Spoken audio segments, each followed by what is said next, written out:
Hello and अस्सलाम वालेकुम। आज मैं आपको एक बहुत ही मशहूर और Nobel prize winner George Orwell की किताब एनिमल फार्म का तज्जिया पेश करने जा रहा हूं। ये एक पॉलिटिकल सटायर है या एक सियासी अदबी किताब है। लेकिन मैं शुरू में ये बता देना चाहता हूं कि अगर इस किताब की कहानी का कोई भी हिस्सा पाकिस्तान की मौजूदा सियासी सूरत-ए-हाल से मुवासलत रखता पाया गया तो इसकी जिम्मेदारी मेरे पर नहीं है, बल्कि आपकी इमेजिनेशन या तखय्युल की पैदावार होगी। मेरा ऐसा ना कोई मतलब था, ना है और ना ही कभी होगा। इस किताब के तमाम किरदार सिवाय एक दो के जानवर हैं। तो कहानी कुछ यूं शुरू होती है। एक रात बाड़े के तमाम जानवर एक पिग जिसका नाम ओल्ड मेजर होता है उसकी तकरीर सुनने के लिए जमा होते हैं।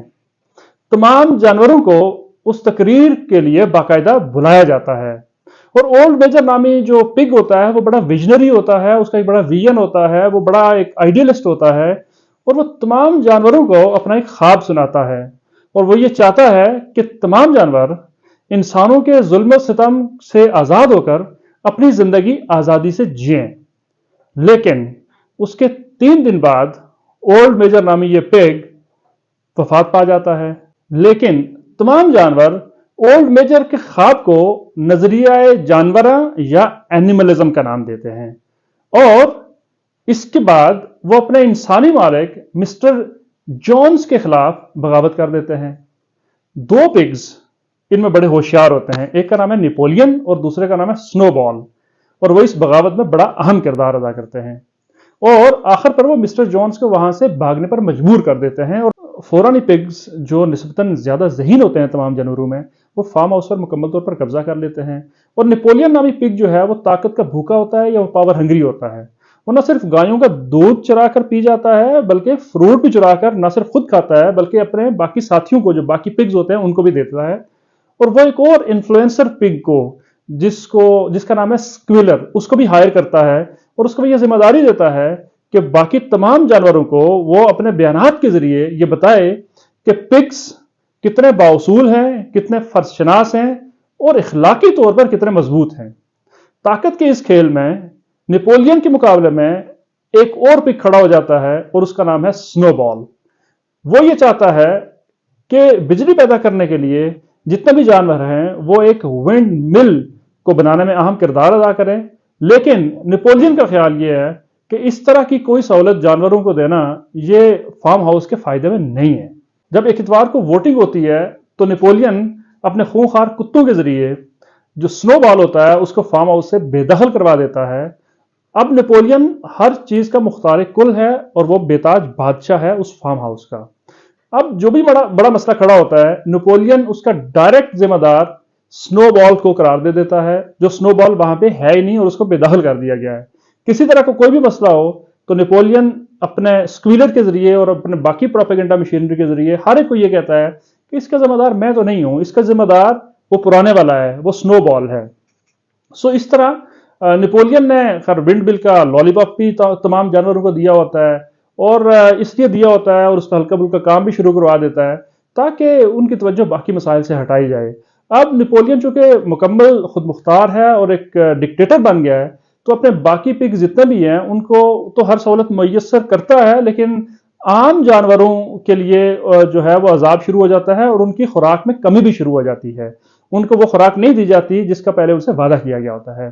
बिलाखिर विंड मिल मुकम्मल हो जाती है और अगस्त में उसका इफ्तिताह होता है कि करीबी किसान अपने साथियों समेत विंड मिल पर हमला कर देते हैं। गो के उन किसानों को शिकस्त हो जाती है, लेकिन इसके बदले में जो फार्म हाउस का आइन होता है उसमें तब्दीली आ जाती है। पहले उनका कानून यह था कि तमाम जानवर जो है वो शराब नहीं पिएंगे, यानी कोई भी जानवर शराब नहीं पिएगा। अब उन्होंने अपने कानून को तब्दील कर दिया है और उसमें अब यह है कि कोई भी जानवर ज्यादा शराब नहीं पिएगा। तो ऐसा करते करते वो फार्म हाउस के जितने भी 7 आईनी नुक्ते थे, 7 आईनी नुकात थे, उनको वो बदल कर रख देते हैं और फिर वो हर कानून को अपनी मर्जी के मुताबिक, अपनी मंशा के मुताबिक, अपने फायदे के लिए बदल कर सारे आइन को ही उलट पुलट कर रख देते हैं। इसमें सबसे जो दर्दनाक मंजर है इस पूरी कहानी में वो बॉक्सर जो एक सख्त मेहनती घोड़ा होता है उसके हवाले से है। जब वो अपनी सारी जिंदगी खुलूस दिल से मेहनत करके, मुशक्कत करके बाकी तमाम जानवरों और फार्म हाउस की बकाओ सलामती के लिए लड़ता हुआ आखिरी दम पर पहुंचता है, और जब वो मजीद फायदेमंद नहीं रहता तो उसे एक नैकर या एक कसाई नमा शख्स को बेच दिया जाता है, जो कि डेड बॉडीज जो होती है जानवरों की उनको ठिकाने लगाता है। लेकिन फार्म हाउस में यह खबर फैला दी जाती है कि जो बॉक्सर है उसको दरअसल अस्पताल ले जाया गया है और वहां पर उसका इलाज हो रहा है, और सब जानवर इस पर यकीन कर लेते हैं कि ऐसा ही हुआ होगा, क्योंकि इस बात को ऐसे प्रोपेगेट किया जाता है प्रोपेगेंडा मशीनरी के जरिए। वक्त गुजरने के साथ साथ बाकी जानवरों की जिंदगी तो अजाब बन जाती है, लेकिन जो पिग्स हैं उनकी अपनी जिंदगी मजीद अमीराना और शाहाना हो जाती है। पहले उनका कानून यह था कि ऑल एनिमल्स आर इक्वल, यानी तमाम जानवर बराबर हैं।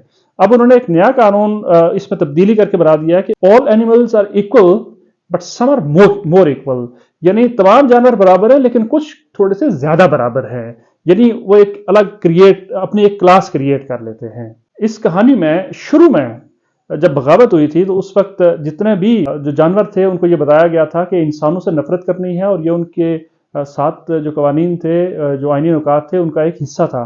लेकिन अब हम ये देखते हैं कि जब ये कहानी आखिरी सीन में दाखिल होती है तो ये देखा जाता है कि जितने भी पिग्स हैं वो सारे एक करीबी फार्म हाउस का जो मालिक है, जो एक इंसान है, उसका नाम पिलिंगटन है, उसको वो बुलाते हैं और उसके साथ वो जामे सेहत नोश कर रहे होते हैं, और वो आबे मगरब से अपनी और उनकी तवाज़ो कर रहे होते हैं। तो जितने भी जानवर हैं वो अपनी अपनी खिड़कियों से जब देखते हैं तो वो ये पहचानने से कासिर होते हैं कि इनमें से पिग्स कौन से हैं, जानवर कौन से हैं और इंसान कौन से हैं।